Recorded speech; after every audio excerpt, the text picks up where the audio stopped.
Good evening. তোমরা সবাই কেমন আছো? আশা করি ভালো আছো। তোমাদের সবাইকে কথা এডুকেশনে স্বাগত। তো দেরি না করে আমরা আবার আজকে আমাদের পড়াশোনা শুরু করে দিই। তো লাস্ট দিন আমরা পড়েছিলাম ষষ্ঠ শ্রেণীর ইতিহাসের প্রথম অধ্যায়ের কিছুটা, বাকিটা আজকে শেষ করে দেব। তো দেরি না করে আমরা পরের অংশটা শুরু করি। তো আগের দিন আমরা ষষ্ঠ শ্রেণীর ইতিহাসের প্রথম অধ্যায়ের খ্রিস্টপূর্বাব্দ, সময়ের গণনা, খ্রিস্টাব্দ এগুলো পড়ে নিয়েছিলাম। এবার আজকে দেখব মানুষ কিভাবে প্রাচীনকালে নিজেদের মধ্যে মনের ভাব আদান প্রদান করত। কেন কি প্রথমের দিকে কিন্তু মানুষ একদমই কথা বলতে পারতো না, তাহলে তারা কিভাবে নিজেদের মধ্যে মনের ভাব আদান প্রদান করত? তারা কিন্তু ইশারায়, অর্থাৎ মাথা নেড়ে, হাত নেড়ে, নানান রকম অঙ্গি ভঙ্গি করে তাদের মনের ভাব আদান প্রদান করত।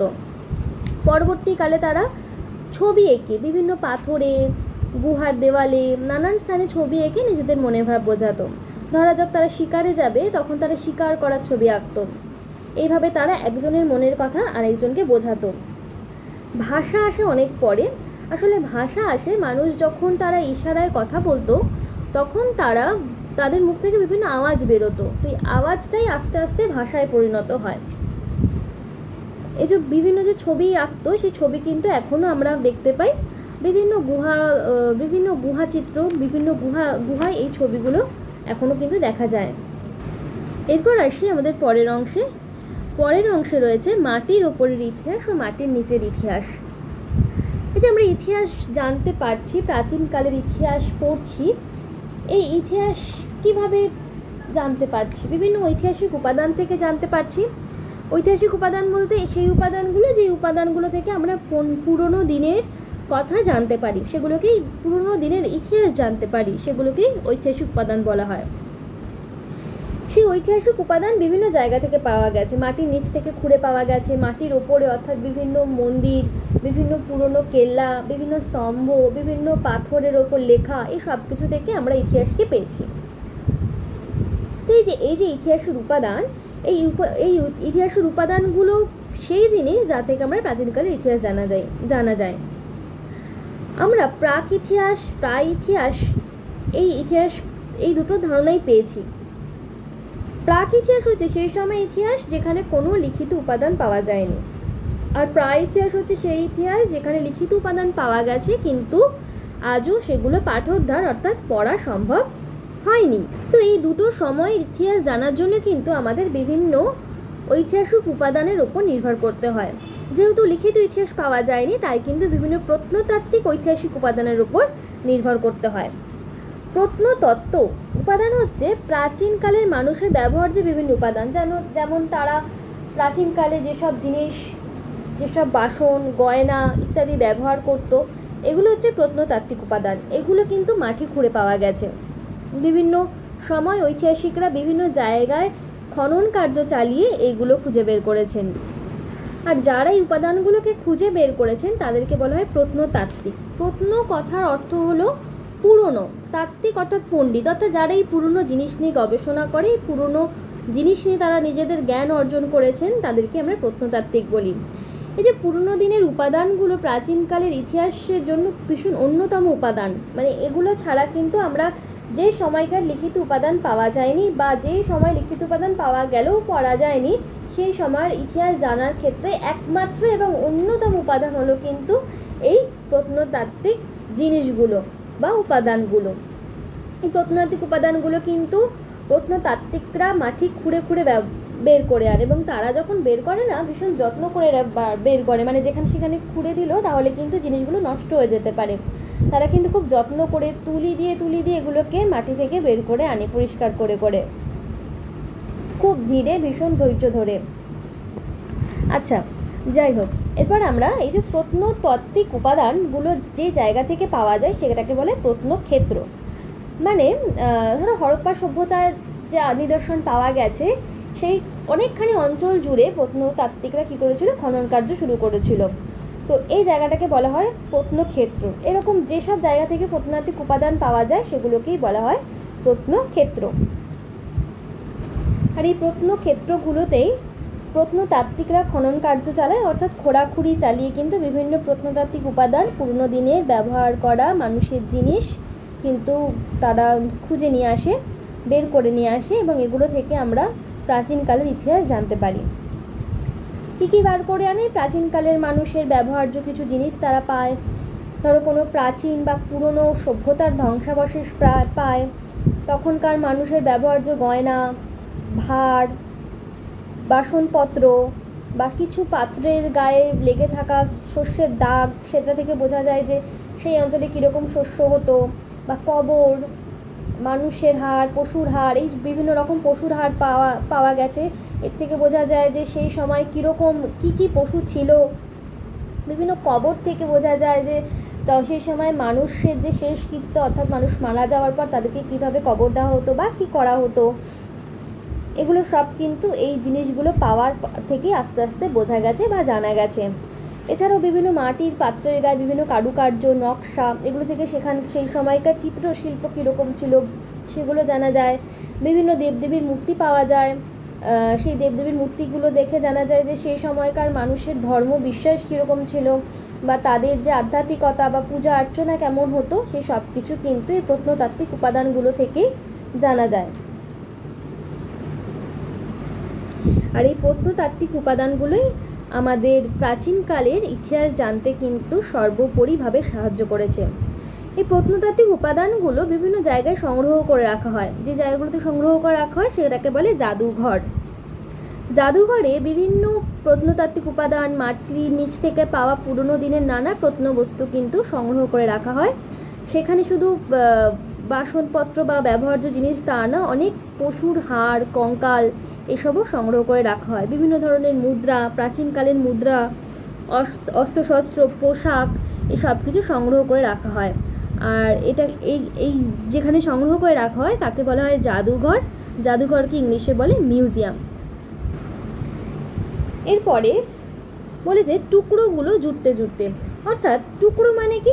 এখানে প্রত্নতাত্ত্বিকরা যে ঐতিহাসিক উপাদানগুলো পায় সেগুলো বিভিন্ন, একসাথে তো গোটা পায় না, ভাঙাচোরা অবস্থায় তারা পায়, বিভিন্ন জিনিস পায়ও না, তো তারা সব কিছুকে পরীক্ষা নিরীক্ষা করে ঘটনাগুলো জোড়ার চেষ্টা করে, জুড়ে কিন্তু তারা আমাদেরকে ইতিহাসটাকে সঠিকভাবে জানায়।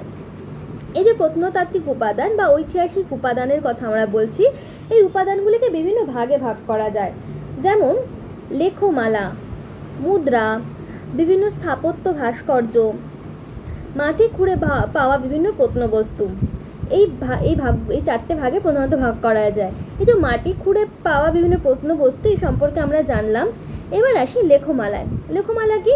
পুরনো দিনের ইতিহাস জানার অন্যতম উপাদান লেখমালা। লেখমালা মানে হচ্ছে কি, লেখা যা আমরা পেয়েছি এবং সেই লেখাগুলোকে আমরা পড়তে পেরেছি সেগুলোকে বলা হয় লেখমালা। আবার এই লেখমালাকে কিন্তু দুটো ভাগে ভাগ করা যায়। লেখমালাকে দুটো ভাগে ভাগ করা যায় কীরকম? একটা হচ্ছে গিয়ে শিলালেখ, আরেকটা হচ্ছে গিয়ে প্রশস্তি লেখ। শিলালেখ কি? প্রাচীনকালে পাথর বা বিভিন্ন ধাতুর উপরে খোদাই করে লেখা হতো, এগুলোকে বলা হয় শিলালেখ, অর্থাৎ শিলার ওপর লেখা। প্রাচীনকালে বিভিন্ন রাজারা তাদের করা কাজকর্ম, তাদের ভালো কাজ, তাদের যুদ্ধ জয় ইত্যাদি কিন্তু বিভিন্ন পাথরের ওপর খোদাই করে রেখে গেছেন। এইগুলোকে বলা হয় শিলালেখ। সেখান থেকে আমরা অনেক কিছু জানতে পারি। সেই সময়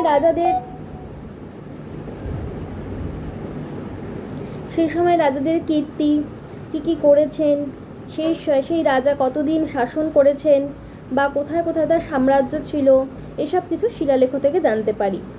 আরেকটা হয় প্রশস্তি লেখ। এই প্রশস্তি লেখ কি? প্রশস্তির মধ্যে থাকে হচ্ছে গিয়ে রাজার গুণগান করা, মানে রাজার সম্পর্কে যত রকম ভালো কথা হয় সেই প্রশস্তির মধ্যে দেওয়া থাকে। প্রশস্তি মানে গুণগান করা, বিভিন্ন রাজার গুণগান, তাদের ভালো কাজ, তাদের রাজত্ব জয় ইত্যাদি কিন্তু প্রশস্তি লেখর মধ্যে থাকে। এই প্রশস্তি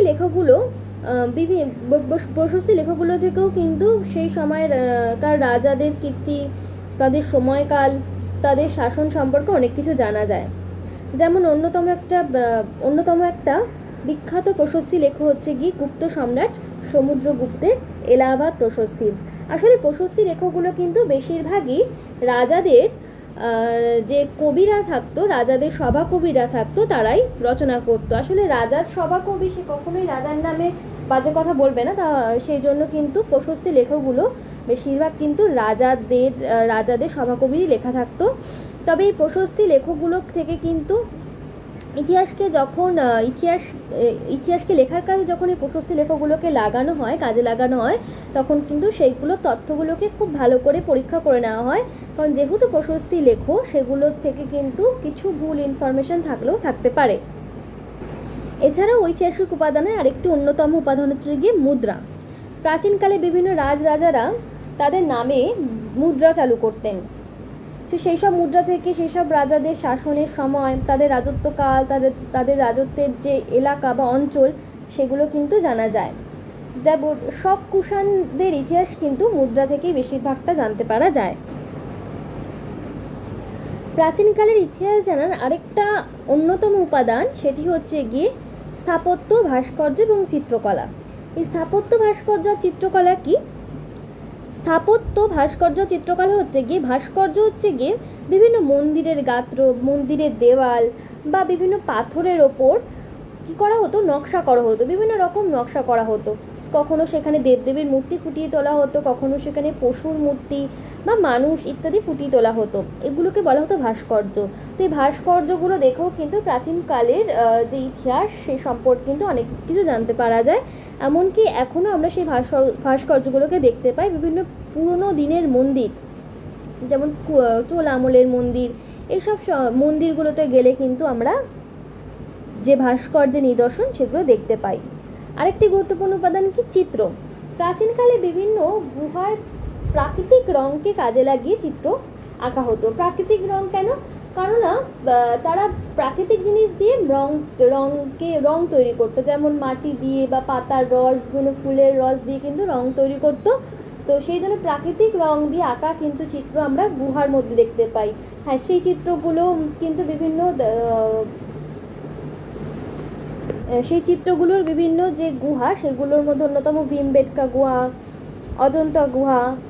এই ছবিগুলো থেকে প্রাচীনকালের শাসক মানে যে শাসন করত, অর্থাৎ রাজারা এবং সাধারণ মানুষের মধ্যে যে সম্পর্ক, তাদের জীবনযাপন, এই সব ছবিগুলো কিন্তু ফুটে উঠেছে এবং সেখান থেকে আমরা অনেক ইতিহাস জানতে পারি। সেই জন্য এই চিত্রও কিন্তু একটা অন্যতম ঐতিহাসিক উপাদান। আরেকটি ঐতিহাসিক উপাদান হচ্ছে গিয়ে স্থাপত্য। প্রাচীনকালের বিভিন্ন স্থাপত্য মানে বিভিন্ন মহল, বাড়িঘর, মন্দির, প্রাসাদ, এগুলো হচ্ছে কি স্থাপত্য। এই স্থাপত্য থেকেও কিন্তু প্রাচীনকালের গুরুত্বপূর্ণ ইতিহাস জানা যায়। আমরা বিভিন্ন স্থাপত্য ভাস্কর্য দেখলাম, বিভিন্ন লিখিত উপাদানের কথা জানলাম। এই যে স্থাপত্য ভাস্কর্য বা মাটি খুঁড়ে পাওয়া যে অলিখিত উপাদান, সেগুলোর থেকে লিখিত উপাদান দিয়ে কিন্তু ইতিহাসকে জানা অনেক বেশি সহজ হয়। কারণ সেখানে লেখাটা জানতে পারা যায় এবং পড়তে পারা যায় এবং তা অনেক বেশি নির্ভুল হয়। এই যে লিখিত উপাদান, এই লিখিত উপাদানকে কিন্তু দুটো ভাগে ভাগ করা হয়। একটা দেশীয় উপাদান, আরেকটা বিভিন্ন বিদেশি পর্যটকরা আমাদের দেশে এসেছিল, তাদের লেখা উপাদান।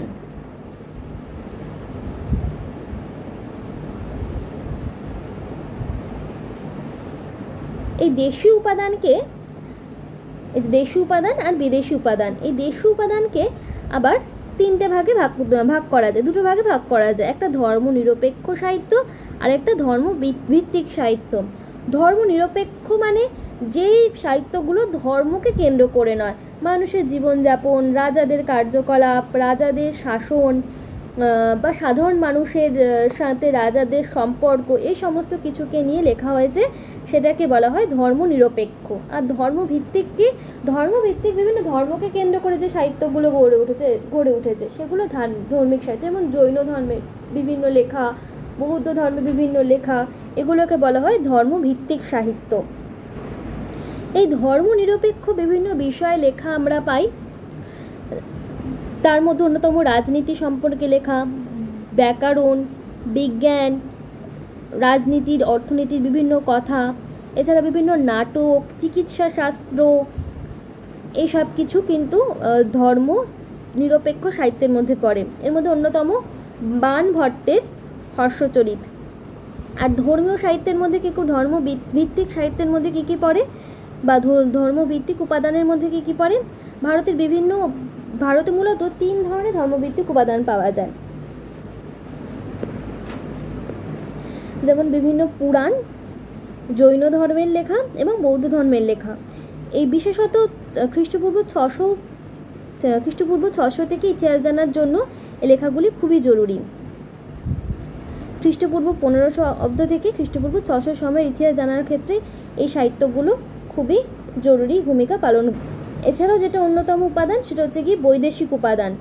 আমাদের দেশে বিভিন্ন সময় বিভিন্ন বৈদেশিক পর্যটকরা এসেছিলেন, যেমন গ্রিক, রোমান, চীন থেকে বিভিন্ন পর্যটকরা আমাদের এখানে এসেছিলেন এবং তারা ভারতীয় সমাজ, রাজনীতি এবং ভারতীয়দের জীবনযাপনের ওপর কিন্তু লিখে গেছেন।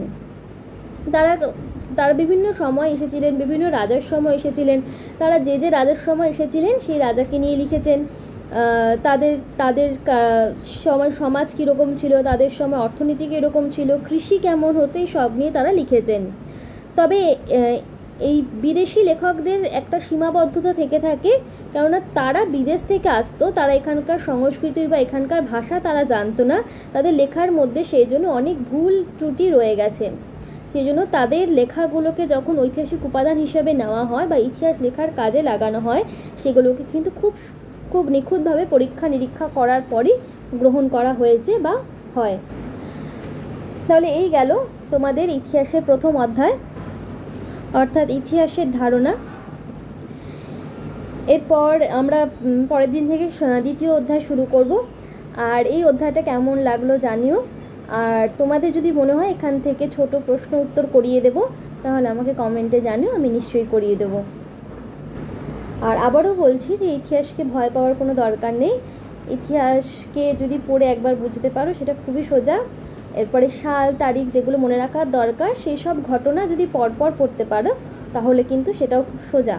পরপর ঘটনা মনে রেখে বা ঘটনাকে বুঝে তুমি যদি সালকে মনে রাখার চেষ্টা করো, সেক্ষেত্রে সাল মুখস্থ করার প্রয়োজন একেবারেই হবে না, সাল এমনি মুখস্থ হয়ে যাবে। আর যদি ভালো লাগে তাহলে একটা লাইক আর সাবস্ক্রাইব করে দিও। আজকে টাটা, আবার পরের দিন দেখা হবে দ্বিতীয় অধ্যায় নিয়ে। সবাই ভালো থেকো, সুস্থ থেকো আর মন দিয়ে পড়াশুনো করো।